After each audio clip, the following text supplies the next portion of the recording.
देखिए, आजकल जनजाति बाहुल्य क्षेत्र टी इन शेड्यूल एरिया के अंदर जिस प्रकार का जो वातावरण बन रहा है, उसके अंदर मेरा ये कहना है कि ये जो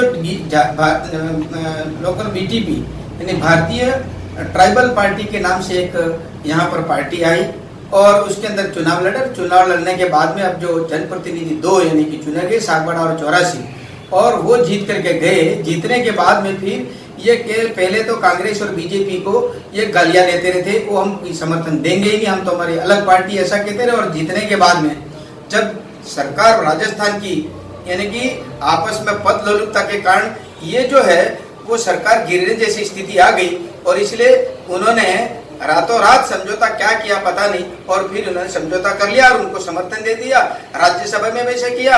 उन्हीं के पार्टी के वरिष्ठ नेता यानी कि महेंद्र बरजोड़, जो चिखली के पूर्व प्रधान रहे और अच्छे वर्कर हैं, ऐसी जानकारी आई। और उस चिखली के अंदर आम सभा के अंदर उन्होंने की घोषणा की कि ये जो बीटीपी है और बीटीपी जिसने 25-25 करोड़ रुपया सरकार बचाने के लिए लिया और 2-2 करोड़ रुपया राज्यसभा के अंदर मतदान करने के लिए लिया, ये बहुत बड़ा आरोप है। और आरोप के कारण से जनता ये जानना चाहती है कि भाई ऐसा क्या हुआ, आखिर में कैसे ये पैसे लिए, कैसे लिए। उसके बारे में तो ये दोनों ही बीटीपी के जो सांसद राजकुमार और हमारा जो राम प्रसाद डेंडोर सागवाड़ा का, वो बात नहीं बता रहे हैं। वो बात केवल इतनी बता रहे कि आरएसएस और बीजेपी हमको बदनाम करना चाहिए। इस प्रकार की स्थिति जो कर रहे हैं तो शायद वो उचित नहीं है। अभी जैसा वातावरण खड़ा कर रहे हैं कि सोनार माता मंदिर का हो, चाहे वो हमारे नंदिनी माता के अंदर हो, चाहे दानपुर के अंदर हो, और इस क्षेत्र के अंदर हम हिंदू धर्म मानते नहीं, ऐसा भी कह रहे थे। और तिलक नहीं लगाना, ये नहीं करना, देवी देवताओं में अभद्र व्यवहार करना, ये व्यवस्था जिस प्रकार की इन्होंने बनाई और यहाँ पर एक आतंक खड़ा किया है, यह बिल्कुल सरासर गलत है। मैं इसकी भर्त्सना करता हूँ और आने वाले समय में अगर यही वातावरण बना तो चिंतन शिविर इनको बंद किए जाएंगे। मैं भी आदिवासी का एक प्रतिनिधि हूँ इस क्षेत्र के अंदर, आदिवासी होने के नाते आखिर में ये मैं नहीं सुन सकता। यहाँ के वरिष्ठ लोग कुछ और भी हैं, ऐसा नहीं है कि वो केवल बीटीपी के इन्होंने समाज का, आदिवासी समाज का ठेका ले रखा है, ऐसा कभी नहीं होगा।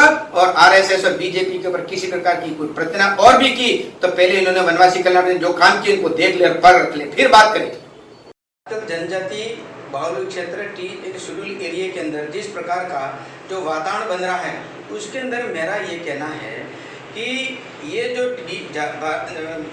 लोकल बीटीपी यानी भारतीय ट्राइबल पार्टी के नाम से एक यहाँ पर पार्टी आई और उसके अंदर चुनाव लड़ने के बाद में अब जो जनप्रतिनिधि दो यानी कि चुने गए, सागवाड़ा और चौरासी, और वो जीत करके गए। जीतने के बाद में फिर ये पहले तो कांग्रेस और बीजेपी को ये गालियां देते रहे थे, वो हम समर्थन देंगे ही नहीं, हम तो हमारी अलग पार्टी, ऐसा कहते रहे। और जीतने के बाद में जब सरकार राजस्थान की यानी कि आपस में पद लोलुपता के कारण ये जो है वो सरकार गिरने जैसी स्थिति आ गई और इसलिए उन्होंने रातों रात समझौता क्या किया पता नहीं, और फिर उन्होंने समझौता कर लिया और उनको समर्थन दे दिया।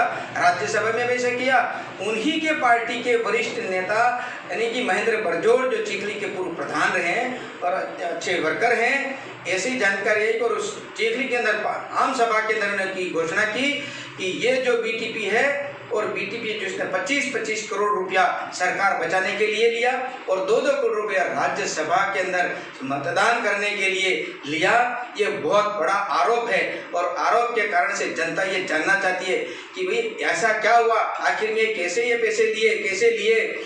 उसके बारे में तो ये दोनों ही बीटीपी के जो सांसद राजकुमार और हमारा जो राम प्रसाद डेंडोर सागवाड़ा का, वो बात नहीं बता रहे हैं। वो बात केवल इतनी बता रहे कि आरएसएस और बीजेपी हमको बदनाम करना चाहिए।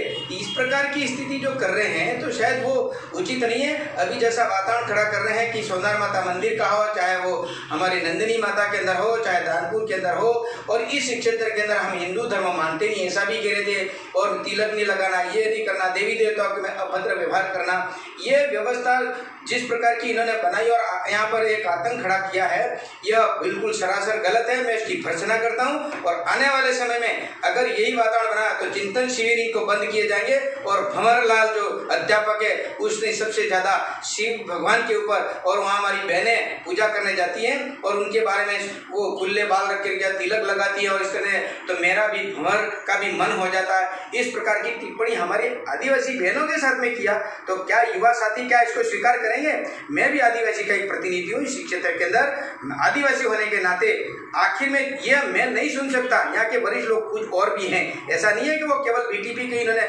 समाज का, आदिवासी समाज का ठेका ले रखा है, ऐसा कभी नहीं होगा। और आरएसएस और बीजेपी के ऊपर किसी प्रकार की कोई प्रताड़ना और भी की तो पहले इन्होंने वनवासी कल्याण में जो काम किए इनको देख ले और पर रख ले, फिर बात करें।